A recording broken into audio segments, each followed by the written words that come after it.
Welcome, everyone, and welcome to today's webinar. I'm David Shaw, the Publishing Director for Directors and Boards magazine, and I'm glad you're able to be with us. Today, we're going to be discussing two forms of risk that boards are now facing: geopolitical risk surrounding the practical, ethical, and legal implications of operating in conflict zones, and the potential risks for boards and how to navigate them that are being made possible, I think, with the SEC's climate disclosure rule. These are two very different kinds of risks, but they'll be discussed by experts that works with influential capital market leaders to solve the world's greatest sustainability challenges. They're also involved in an ESG educational program for boards with Berkeley Law, which you'll hear a little bit about here. But I'm really first, a few housekeeping details. There we got that switched. As always, if you've attended one of our webinars, we're having a problem with the webcast itself right now, I think, maybe. Well, we'll see. If you've attended one of our webinars in the past, we always make time for questions during and after the event. This webinar will run for no more than 60 minutes today, and the audio portion of this webinar will stream through your computer. I was watching to see whether we had some problems here, but it looks like it's been resolved. So all of you, the most asked question that we get: will you receive a copy of today's presentation? Yes, you will. And there will also be a link to the replay following this event. So our session today is going to be moderated by Steven Rothstein. And Steven is the managing director for Ceres Accelerator for Sustainable Capital Markets. Steven, I will let you introduce your speakers. David, thank you to you and your colleagues and the great work you're doing, not just for this webinar and other webinars, but the publications. You're providing a very important service for directors and boards, and they have a very complicated job at getting more complicated. So welcome, everybody. Again, my name is Steven Rothstein, Managing Director of the Ceres Accelerator. And let me first, we have two very distinguished guests. Let me first introduce my colleague, Artem, who is actually calling in from Ukraine right now. Really appreciate that. And he is the Executive Team Leader for Government Relations and Partnerships at the Ukrainian Global University.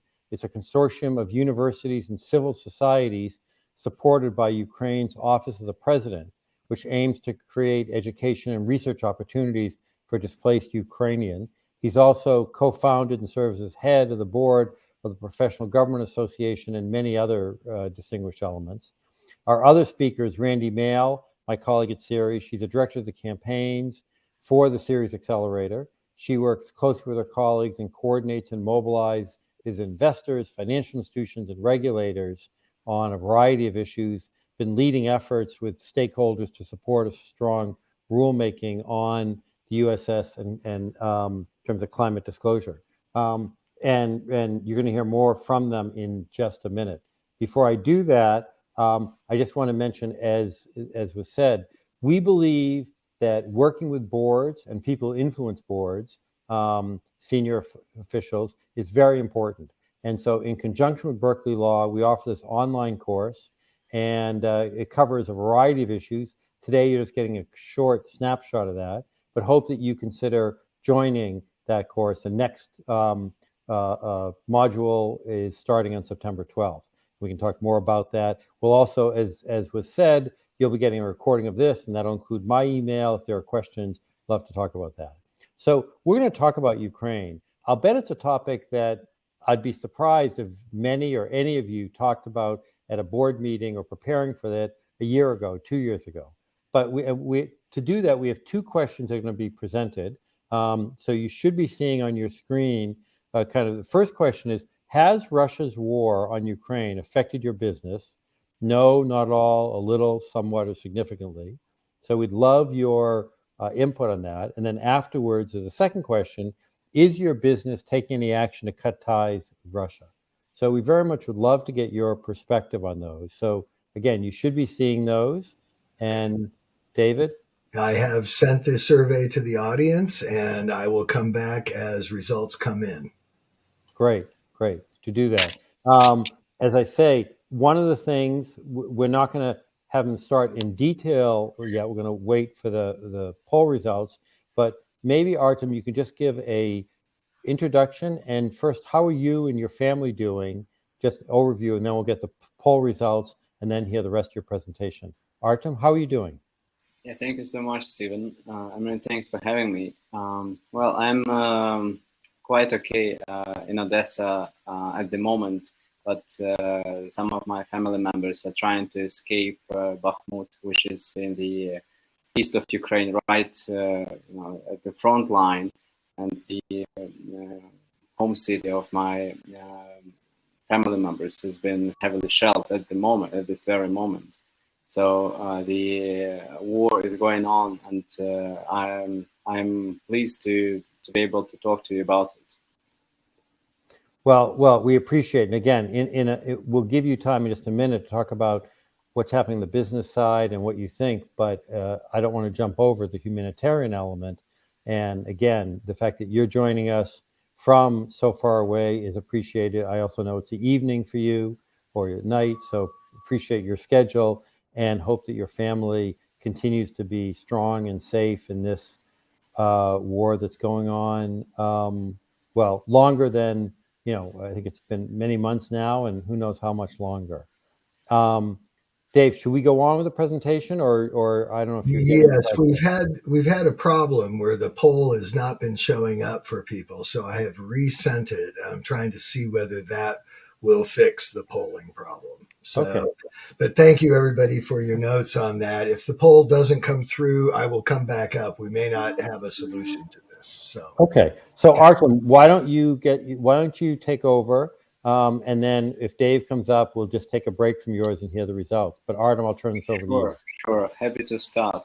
Well, again, thank you so much for joining the webinar.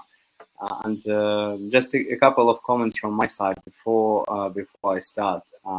So just to give you an idea of the scale of the war, and I would argue that it's not Russia's war on Ukraine only. It's the war of global implications, as you can see, it's reverberates throughout the entire planet with different implications at different levels. But to give you a better idea of the sheer size of the front line, so that you can see the comparison, right, with the US geography, for instance, it's just huge. This is something that the world hasn't seen after the World War II, and you can see how deeply the Ukrainian society and economy have been affected by the war. And again, as I've said, the war goes on, and Ukraine will continue to incur a lot of losses in life and assets, and opportunities lost, and many other things, terrible things that are happening to the country. And unfortunately, this is the war of, I would argue, genocide. So it's not just yet another war. This is something that distinguishes it from other wars. And I would like you to just to bear this in mind. So this is the war of annihilation, complete annihilation of a sovereign nation. And just to continue, be mindful of the time, zooming in on the impact on business. So you see the data shown on the slide based on the results of the American Chamber of Commerce survey of its member companies. And please note that AmCham member companies, they are they belong to those who are most, say, developed, and they've been affected quite a lot, as you can see. But small and medium-sized enterprises have been affected even more, and you see the loss of business, the loss of activities on the charts in front of you. I'm not going to read them for the sake of time, and you'll have the presentation as was already mentioned. Talking about the aspects of doing business in the war zone and the implications. So you see different considerations should be taken into account when we're talking about occupied regions, and quite a substantial part of Ukraine has been occupied, unfortunately. And here we have, the inability of establishing adequate supply lines, of practical implication of lack of demand due to the small number of people remaining in the region, legal implications, lawfulness being the key implication, and inability to appeal to anyone and to defend your business if you act in the war zone.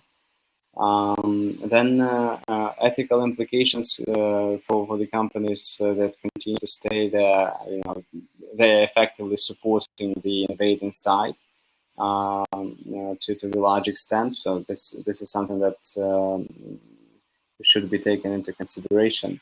Then you can see the things for the frontline regions and neighboring regions. And the key thing to consider is, of course, the attitude towards people and the need to preserve life and to take care of family members of employees, and provide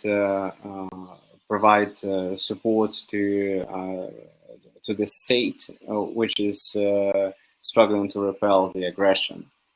And I should say that many companies, when just war, I would say the new phase of war on February 24th started, many companies decided to pay taxes in advance just to support the Ukrainian government, to make sure that the government has enough resources to operate.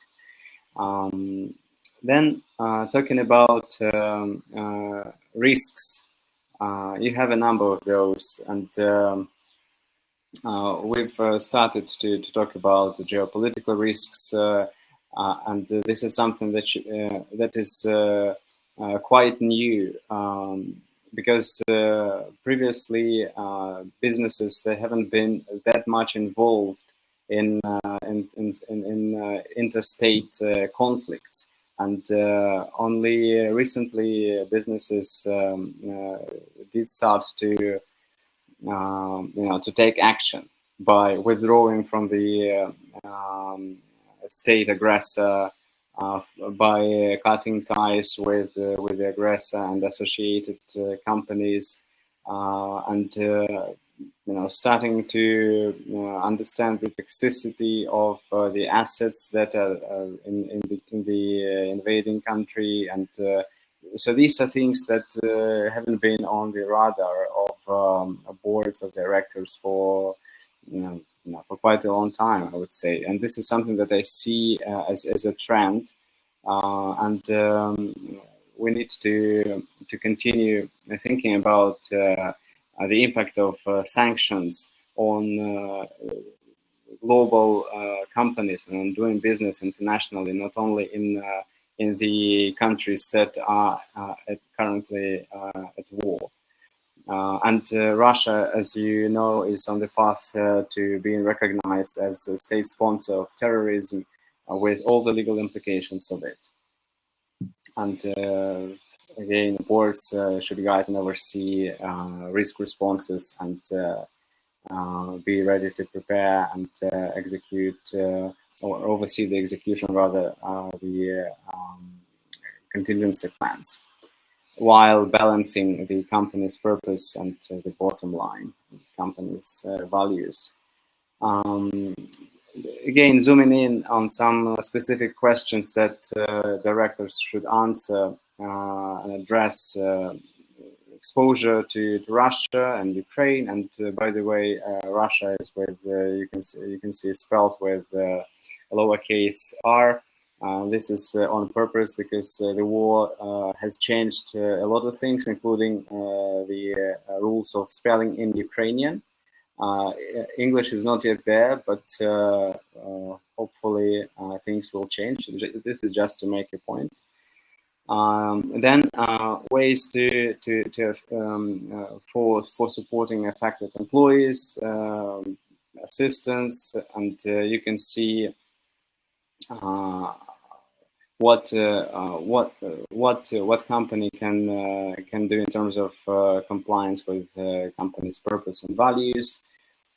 Is there anything that the company can do to support, say, the humanitarian response to the ongoing humanitarian crisis in Ukraine? And is there anything that the company can and should do to address security risks? And security is something which is quite important given the elements of Russia's war doctrine, which states that the level of engagement on unconventional warfare should be at least fivefold more than conventional warfare. So you can just imagine the scale of unconventional warfare, which is being employed by Russia while they are waging the conventional war on the ground against the Ukrainian people. And this unconventional warfare concerns not only states, but also international corporations. So this is something that should be borne in mind. Then a couple of things as to the ways in which you could and your company could help. Just for the sake of time, I'll give you the logos of the companies who already have taken stands. But publishing statements is great. But for this kind of huge conflict is not enough, and I truly appreciate the sense that an action that these companies have taken by leaving Russia, cutting ties with Russia, and some of them decided to do this right away. Some did this with some time. And there are some companies, and you can see, for instance, the list of additional resources that I prepared for you with useful links. Over 1,000 companies have already curtailed operations in Russia, and this is a very valuable resource managed by the Yale School of Management. So you can have a look and see what companies have taken action and to what extent, because some cut the operations down, but some left completely. So it just I suggest that you should look at it. And what's important, it pays. Based on the research by Yale School of Management, it does pay for companies to leave Russia. So it's not charity. It's not just doing the right thing. It's also doing the right thing for the business economically, because leaving Russia leads to, as the piece of research argues, to improved confidence of investors in the businesses, and it leads to economic results on the part of those companies who do take action. Going back to the previous slide, so here you can see QR codes with the information about verified ways to help Ukraine, arranged by the American Chamber of Commerce in Ukraine. So please check it out and see what you actually can do, and everyone can do.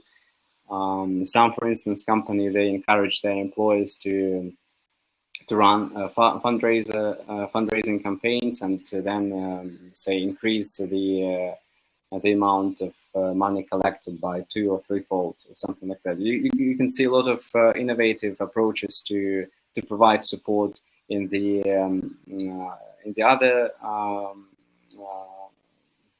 point of information here, following the QR code on the right. So I as well encourage you to have a look and see what you can learn from other companies and what potentially your companies could do to not only take stance but also take action. Thank you so much, and I'll be pleased to take your questions. Great. Well, thank you, Artem. The polling function that we had failed, so as you all noticed. But I did see a number of comments noting they didn't have the poll, but they had certainly been affected business-wise by Ukraine. A question by the attack on Ukraine. One of the questions that came through is you mentioned the 5 times unconventional war approach affecting business. Beyond cybersecurity attacks, what other kinds of unconventional warfare should businesses be on the lookout for? Mm-hmm.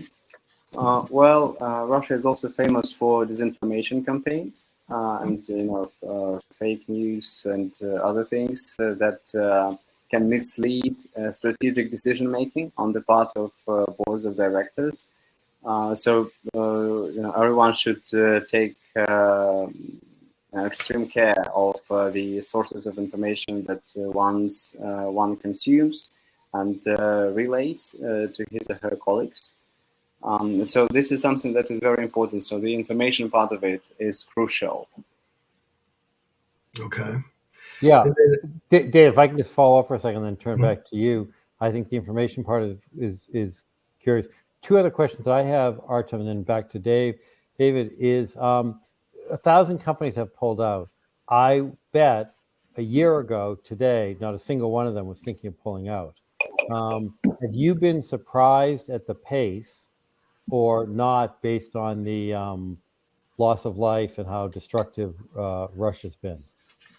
Mm-hmm. Mm-hmm. Artem.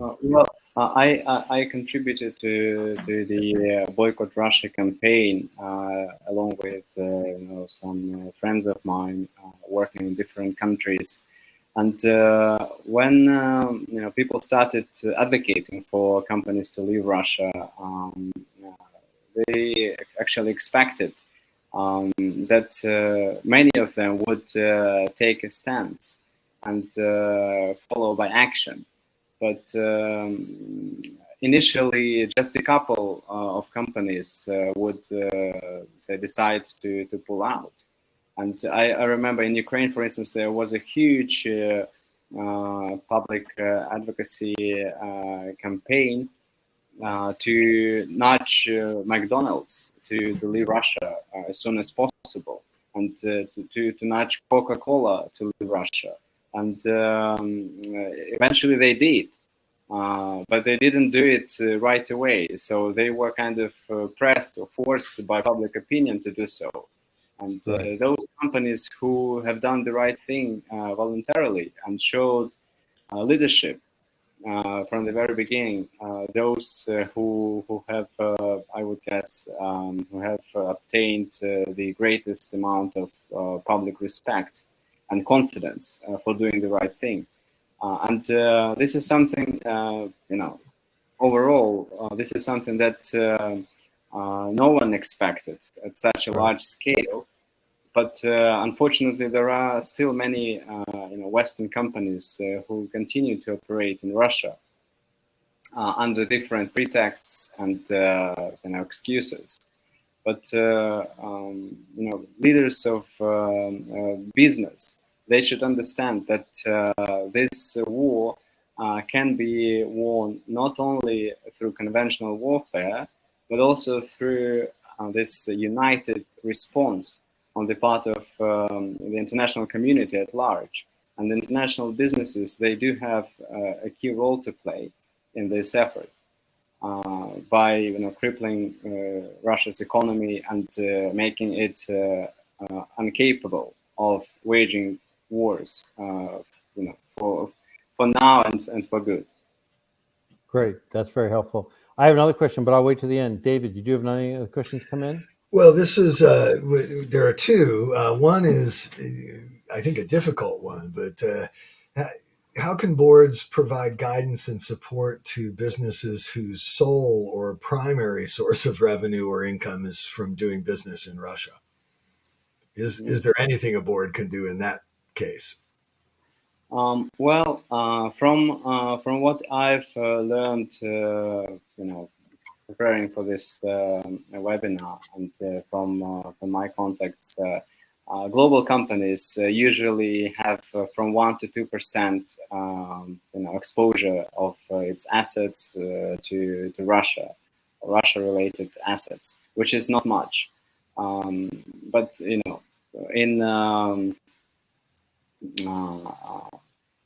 of course, in this context, it shouldn't be difficult to pull out. But I assume, and maybe here we're talking about some oil and gas companies, but usually I cannot think, to be honest, at the moment. Maybe a participant who asked this question could name such a company. It would be helpful, but I cannot think of any global company with, say, more than 15% of its assets, staying in Russia. Usually, this is not the case. I might be wrong, but any examples would be helpful, that I can address this question in greater detail. Yeah, please do, questioner, if you have some examples, put them into the questions there. This question is, so we know the impact to Russia with businesses leaving, but it's a question, is this working? Is this, besides the ethical and moral side, is it having an impact on Russia? Yes, absolutely. And I should say that Russia would like you to believe that sanctions aren't working, but in fact they do work. And I'll share the link to a piece of research that proves that sanctions do work. And the states and companies should continue to push hard and to double down on sanctions, because this is the way in which Russia's economy can be paralyzed, crippled, and again this will lead to Russia's inability to wage the war, because the wars require a lot of funds, which at some point I hope Russia will not have. I have shared that link as an answer to a question. So for those of you who are watching, just go to the total answered questions area, which shows questions that are answered by text to everybody, and that link will be there. Great. I'm going to move on. If there are any other questions, maybe we have time at the end. I appreciate this, Artem. And again, I know and I'm sure I speak for everyone, heart and prayer goes out to you and your family, and we hope for a good resolution soon. And it is a powerful example, again, for all the folks listening who are either members of boards or advise members of boards. It is an area that, as I said, was not on your agenda a year ago, just like pandemics weren't 3 years ago, and who knows what will be on them. But one of the areas that's been talked about for a while, but is growing in priority and concern, is the issues of climate and climate risk. And there are companies, not just those in the climate risk industry, like oil and gas, but really all companies are affected. And so I'm going to, again, turn over. We're not going to do the polling is not working, so we're not going to do those. But I'm going to go right to my colleague Randi Mail to talk about what the SEC is doing and go from there. So Randi? Thank you, Steven, and hello, everyone. It's great to be here. I am honored to be able to speak to all of you about the SEC's proposed rule to enhance and standardize climate-related disclosures for investors, and have a lot to share. Next. To start, financial risks facing companies and shareholders from climate risk exist today. Climate risks include physical risks that are costing billions of dollars in damages from wildfires, floods, droughts, extreme temperatures, and so on. According to the federal government last year, climate-related disasters cost our nation $145 billion. So climate transition risks as well, things such as changes in policy and regulation, technology or consumer preferences are already here. And if we can go back to that flood slide, please. So today, there's still over 2,500 climate laws and policies in place covering a range of issues, including jurisdictions with carbon pricing initiatives in effect, or 16 states also have set 100% renewable energy targets. So those are the kinds of examples where transition risk is something that boards should consider. So we should be clear that risk from climate could be greater than the subprime meltdown. Next. So what should corporate directors understand about the context of the proposed rule? Jumping in to the next slide, there are a lot of voluntary climate and sustainability disclosure frameworks already on the market, as many of you probably know and participate in. Ceres strongly supports these organizations and efforts by businesses to voluntarily report. And in 2020, 92% of S&P 500 companies and 70% of the Russell 1000 companies published a sustainability report in 2020. And in addition, 8 countries have already mandated disclosures aligned with the TCFD, the Task Force on Climate-Related Financial Disclosures, including Canada, Japan, and the UK. But this smattering of voluntary disclosure frameworks have failed to produce the consistent and comparable, reliable information that investors need. Next, please. So the SEC rule, which I'll talk about in a minute, is important context to really understand the global context, and the SEC proposed rule harmonizes well with the new proposed draft that was released this summer by the International Sustainability Standards Board. Comments closed in July. These IFRS standards are currently implemented in more than 140 jurisdictions around the world and permitted in many more. So this global context and momentum is important to keep in mind as we think about the SEC rule. Next. So the SEC proposed rule is not happening in a vacuum. Last year, the White House issued a couple of executive orders on climate-related financial risk. And in the fall, the Financial Stability Oversight Council issued a report on this, concluding that climate change is an emerging threat to the financial stability of the U.S. They endorse the TCFD recommendations. They acknowledge the importance of greenhouse gas emissions to understanding these transition risks and physical risks, and stress the importance of all of the FSOC agencies to move forward on disclosure and other actions. So that this activity is happening both with agencies overseen by the White House, but also independent regulators on the right here that are not. Next, please. So the SEC rule is thoroughly and carefully calibrated.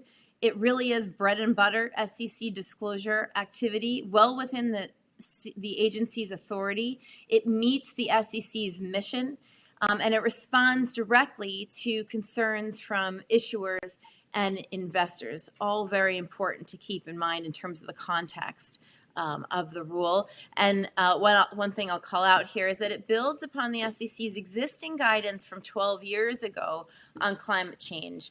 So there's a historical context. The SEC has been doing disclosure requirements for their entire history since they were established after the great crash in the 1920s.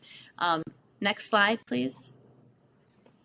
So investors really need this information, and I want to kind of talk about why. Next slide, please. Climate risk, as we've talked about, is financial risk, whether that's physical risk or transition risk.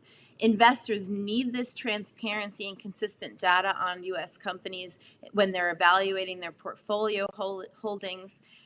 By meeting investor demands, companies can be more innovative and attractive to investors by increasing transparency around climate risks that they face. Disclosures, as we've mentioned, are already happening, but this voluntary framework is not meeting the needs of investors and actually creating systemic market-wide risk for the U.S. economy. And we're falling behind the efforts as we're seeing international momentum moving forward. So this SEC rule requires public companies to disclose climate related risks, and this rule will achieve that goal. Next slide, please. Investor coalitions are demanding these climate disclosures. We have a few different links here sharing some of those statements that you can look at. The global investor statement with investors with 46 trillion assets under management asking all governments for disclosure aligned with the TCFD, as well as investors involved with the Climate Action 100 Plus. Over 600 investors asking for reports consistent with the TCFD. And lastly, here the statement of essential principles, 195 investors with over 3 trillion assets under management calling for specific features in a strong rule, including the TCFD, requirements of all types of greenhouse gas emissions, and including this information in the financial filings. And then we're seeing overwhelming support from Americans. Ceres and Just Capital commissioned a poll that found that 87% of Americans believe that large companies should be publicly disclosing their climate risks. Next. So digging into that global investor statement, I want to share with you a number of investors that signed on to that. This is just a selection of investors totaling over 46 trillion assets under management, calling on governments to take necessary climate action, including implementing mandatory risk disclosure. Next slide, please. And in addition to investors and Americans calling for this, if we can go back, there are a number of companies, actually nearly 800 companies that signed on to a letter urging G20 leaders to take action on climate. And this is a selection of those companies that are leading on support for mandatory disclosure. I'll note that Apple, Etsy, and Salesforce and Uber were among the first corporate leaders to call for it. And in a recent piece authored by Salesforce's Joe Allenson, Executive Vice President for Finance ESG, he said the SEC is doing this because climate risks are now CEO and board level issues, and investors need to know how they affect a company's future performance. And by doing this, this will create more value for companies that adapt and innovate and thus attract more investors. Next slide. So we can dig in a little bit to the rule itself. As I've mentioned, it harmonizes with the IFRS standard as well as the Task Force on Climate-Related Financial Disclosures and the Greenhouse Gas Protocol. There are a number of accommodations for companies in the rule based on feedback that they received last year during the request for comments, including a generous phase-in for reporting and safe harbors, as well as some other features that we can dig into perhaps in the Q&A. And then lastly, the proposed rule requires disclosures filed in registration and financial reports, including scopes 1 and 2. Those are direct emissions from what a company controls and electricity use. There's a phase-in for the assurance for that. And for scope 3, which are indirect emissions, that really is only if a company determines that they're material or if a company has a scope 3 target. Next slide, please. So just noting, again, the TCFD, this was established in 2015 by G20 finance ministers in order to promote international financial stability. There are over 3,000 organizations that support the TCFD, and 8 countries have announced reporting requirements based on the TCFD. And the Greenhouse Gas Protocol was established in 2001.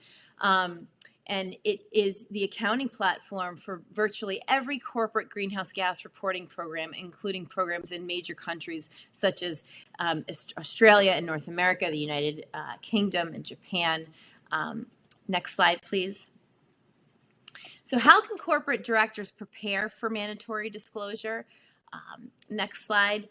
We encourage companies to look at the framework outlined in the TCFD, looking and understanding transition risks, physical risks, and building that into conversations around business strategy to identify and understand these risks and opportunities and how they will impact the financials of the firm. So there's a lot to unpack here that boards are doing and need to continue to do. Next slide. So the SEC is, still wants to hear from companies. Although the comment period closed in June, letters are still being accepted, and you can reach out to them and let them know what you're thinking and how you're thinking about the rule. We expect the SEC to finalize it in December, and there are some other recommendations here that we can talk about, but it's important to take action if you haven't already and continue to build on the action that companies are already taking in order to meet investor demand for disclosure. Because one thing we'll be sure about is that investor demand for disclosures is not going to go away. It's only going to get stronger. So next slide. I want to thank you for your attention and happy to take questions from the audience. Well, there are a number of questions, Randi. 2 of them asked about how close we are to a standard disclosure framework and how would you advise boards to narrow down on one. But it sounded to me like you feel like the SEC rules are a harmonization of frameworks, so there wouldn't be a need to choose. Is that correct? The way that the proposed rule is written is that it aligns very well with the TCFD. And as we noted, there are thousands of organizations supporting and using TCFD, and that is the framework that many other countries are already integrating into mandatory requirements. So it's important to get familiar with the TCFD, as companies are preparing for compliance with this rulemaking. Okay. There's also been, and this question noted that this disclosure proposal gained a record number of comments, and that many of them were critical of the Scope 3 requirements. Can you address that? And then we have another question related to that. Is Scope 3, are those required? What are people finding wrong with those requirements? I'm happy to allow my colleague Steven to also chime in on this point. But I think, there are some concerns and I think misperceptions around what the proposed rule requires. Again, Scope 3 are indirect emissions, part of the value chain.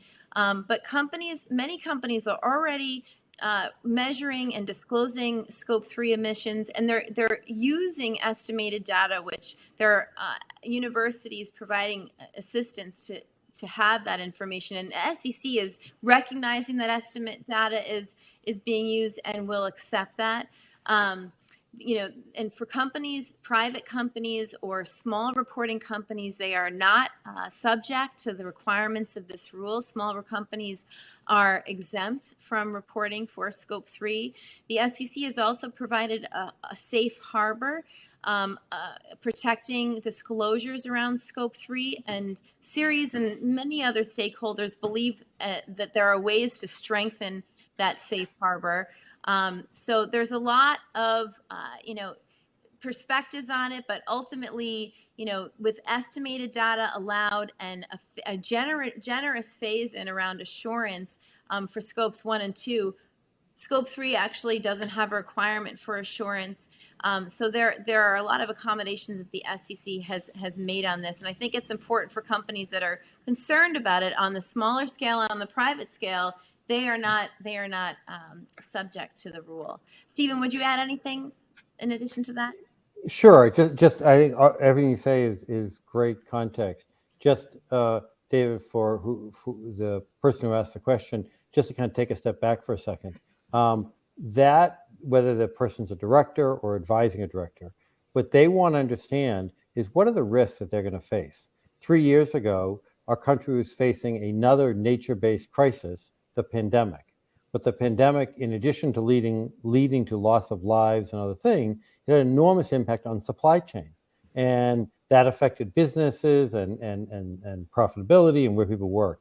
Well, the supply chain, if you're a company, and whether you buy from a company based in Ukraine or in Florida where there are floods or out west where there are droughts, it will affect that business. So scope 3 is really understanding what is the supply chain and other indirect elements. And it's very important to understand those. And there is a lot of opportunity to negotiate the details, and the SEC is looking deeply at all the comments they got, over 14,000. And my instinct is the final language, there will be tweaks in what was proposed. David, back to you, and I have some questions too, but after you. Okay. Well, we could go to your questions. I've got a few other. Well, let me ask this one because this was interesting. What's to prevent climate disclosure from becoming just another expensive check the box exercise? It's great. I'm happy to start, Randy, or if you want to kick it off. Sure. So I think if you look back at the history of the SEC, decades ago, they advocated that all public companies have audited financial statements. Back then, that was very controversial. Oh, will that be a check the box exercise? Will that be expensive? Will we be sharing competitive information? Well, decades later, all public companies have to, and many private companies actually, are using audited financial. They find them very helpful. So what will prevent it? Because climate is a real risk. That if you're a director or you're a CEO or you're an advisor to a director, your job is to understand the fiduciary risks and the fiduciary opportunities. So climate is, over the next several years, it's estimated the world will spend close to $8 trillion a year to address climate opportunities. New technology, growth in wind and solar, renewable, EV, technology hasn't been invented yet. So if you're a business, you want to understand what the risks are for you, for the risks are for your supply chain, and what the opportunities. So it won't become that because it'll be integral to your business on both the risk side and on the opportunity side. Randy, any? I'm going to try to jump back to the slide with the task force. This slide here, I think this is an important piece to just really sit with for a board, because it's not an extra box. It's really integral into the business strategy. And knowing that investors are demanding the disclosures from companies, that's important to understand in order to stay attractive to your investors. They're looking to understand businesses' strategy for addressing climate risk, recognizing climate risk. And if that's not coming through clearly, I think investors are going to be taking that into consideration when they're weighing, their holdings in their portfolio and how they're weighted. So, I think the boxes that need to be checked are: what are the transition risks that we face? What are the physical risks that we face? What are the opportunities that climate change presents to us? And how are we going to integrate that into our overall risk management? Because if it's not taken seriously, then I think companies are going to be at a disadvantage, not just in within their sector, but globally. Because noting that companies globally are required in different jurisdictions to report on climate risk. American companies have some catch up to play, so it's an important advantage to focus on, to make sure that sharpening pencils here is important in order to check these boxes appropriately and thoroughly. Well said. Steven, for your questions? For the directors, and again, the people advising the directors, Randi, if you want to, and I'm happy to follow up as well, talk about the responsibility for the board themselves. For the boards, this is not just a responsibility for the company, but the SEC is actually adding elements for the boards themselves. And if you want to talk about that, Randi, or I'm happy to follow up. Sure. Digging in a little bit to the actual requirements of the rule, there are requirements about risk management tools that boards are using, and it's important for boards to disclose the way that boards are actually integrating climate risk into committee conversations, into board expertise, and making sure that transition plans or greenhouse gas reduction targets, how those are being set, what tools the boards and the management are using in order to integrate climate risk, like carbon pricing internally or offsets. It's important to understand from an investor standpoint, how is the board of a company that they own really looking at and integrating these risks. So there are a number of disclosures within the proposed rule that touch specifically on governance. And when you dig into the TCFD framework, there's a whole module around governance, and there's a lot of questions that boards should be asking themselves in order to understand the business risk strategies that need to be explored and really defined for investors and for the company's long-term health. Thank you. David, do you have any other questions? I want to go back to Artem, but see if you have any before I do that. Yeah, I actually have some questions for Artem that have come in as well. But Randi, just one, the disclosure rules that are being proposed, those only apply to public companies at this stage, or are large privates part of that as well? The SEC's authority is around U.S. publicly listed companies, but it's important to note that for companies that are part of a value chain, the way that the proposed rule is written now is that companies are going to be looking for information to understand their scope 3 impacts, and so there will be involvement there as well. But the actual reporting, it's only for registrants that are publicly listed. Okay. Terrific. Should we go to Artem, Steven? Please, yeah. You go first, and I'll go after you. Well, at first there was a comment that said it was really great to hear what you said, and it shows the need for recruiting directors who have national security and global experience besides other board attributes, because it can help understand that. The question, and I thank the commenter for that. The question, Artem, is there a way to receive unambiguous reports and data regarding the ongoing situation in Ukraine that boards can use to figure out what is happening? Is there anything, just a straightforward data source?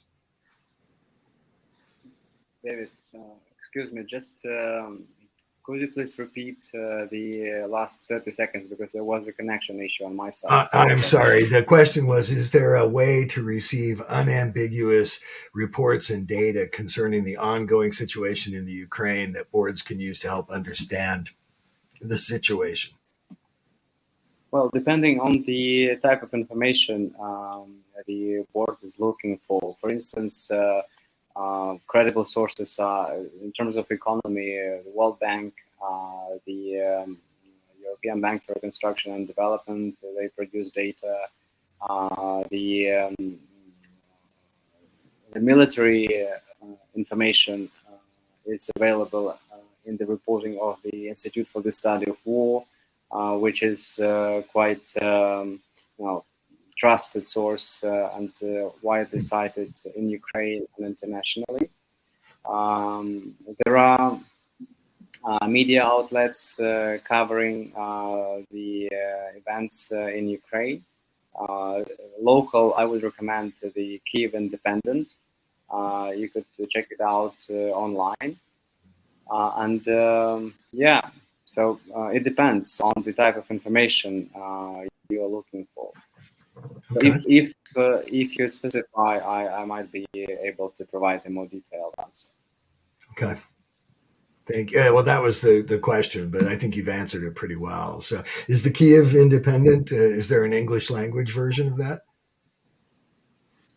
The English language version of what? Of the Kiev Independent? Is there one?